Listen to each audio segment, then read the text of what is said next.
犬が358本並んで出土した状況でございます。で、翌60年にですね、描いておりますけれども、こちらの方は古代の宮殿をイメージした建物で、こちらの方は古代人の衣服を模して作ったものでございますが、はい、羽織っていただいてお食事をなさっていただきたいと思います。ちょっと反転を着ていらっしゃると着にくいかもしれませんので。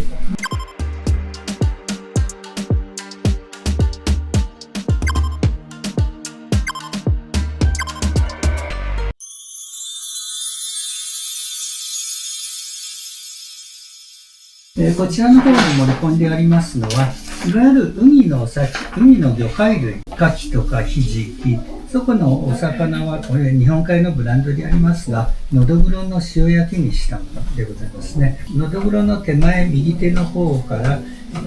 ニナ貝と、真ん中は赤ガレイの卵を炊いたもの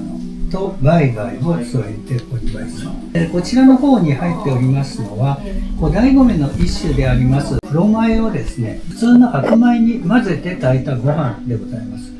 この中で一番右側の方に丸い小さいお皿に入っておりますのはヒエの炊いたものです。それから笹の葉の上の団子、右側がキビ、左側が泡です。で、その泡のすぐ手前のところに褐色のチーズのようなものを2切れほど添えておりますが、これちょっと珍しい食材ですので、簡単ですが説明させていただきます。平安時代のですね、現在で言えば百科事典のような書物の写しでございます。で、この中に出てまいりますけれど、牛乳を長時間に詰めてできましたこの醍醐、これ当時非常に貴重品だったようでございまして、いわゆる位の高い方しか口にできなかったようなものだそうです。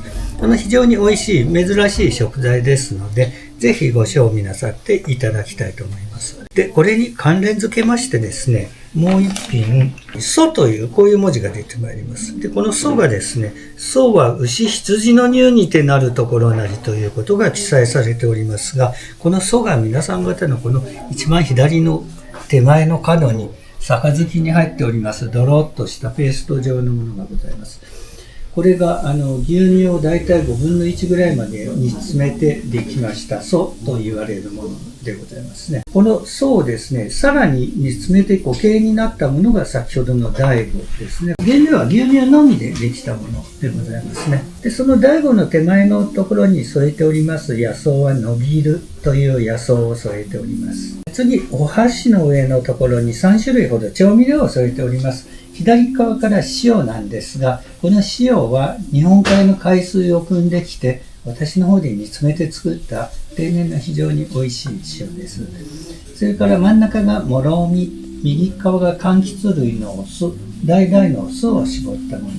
で、比較的薄味で調理をしておりますので、足りない部分はこういった調味料を適当に添えてお召し上がりください。先ほどの泡きび冷えはですね、これ全然味をつけずに炊いておりますので、ちょっとその塩なんか添えてお召し上がりになっていただいても結構でございます。次、その調味料の右手に杯に入っておりますのは黒米酒といいまして、地元で採れました黒米を使ったお酒で、その色素が出て少し赤みがかったお酒に仕上がっております。少し小さめの高槻、背の高い器でございますが、こちらの方は今度は湖とか里で採れるようなものを盛り込んでおります。そこのお魚はスズキ、あと里芋、レンコン、ヒラタケ、手前に野草を2種類ほど添えております。右側の野草がヨメナという野草です。左側の野草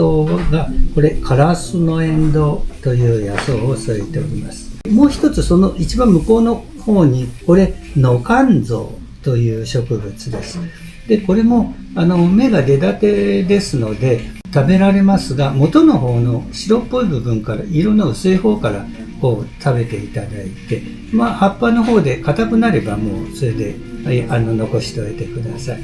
塩とかですね、もろみとか少し添えてお召し上がりになっていただいて結構でございます。で、少し深い鉢に入っておりますのは地物のアマダイを湯引きにしたものとイサキを筋目にいたしました酢の物ですね。平ったいお皿にお作りを持ってますが、日の下というお魚のお作りです。もろみを添えておりますので、もろみを少しずつくるんでお召し上がりになるか、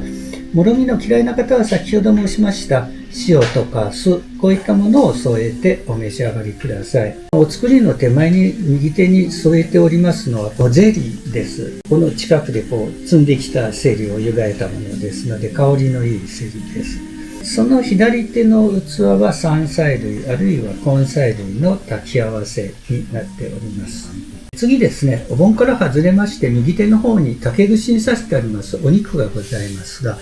向こう側の肉がイノシシの肉、手前の肉が鴨肉ですね。それには焼き栗を添えておりますが、こちらの方のお肉は適当な時期に当番がございますが、下に固形燃料入ってます。そこの上で焼いてお召し上がりになっていただきたいと思います。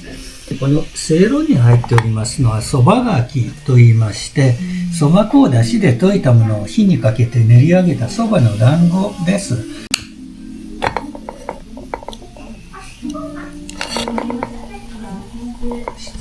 宍道湖の特産でありますしじみ貝を使いましたしじみの蒸しお汁とか、鯛を朴葉でくるんで焼き上げました鯛の朴葉焼き、それからやはり古代米の一種であります今度は赤米という赤いお米を使います。赤米の雑炊、こういったものを順次出してまいりますので、どうぞゆっくりお召し上がりになってくださいませ。このお箸、これ黒文字の木という木を削って作った箸で、ちょっと曲がりくねってて食べづらいかもしれません。まっすぐお箸をお持ちいたしますので、もし食べにくかったらちょっとお取り替えになってお召し上がりください。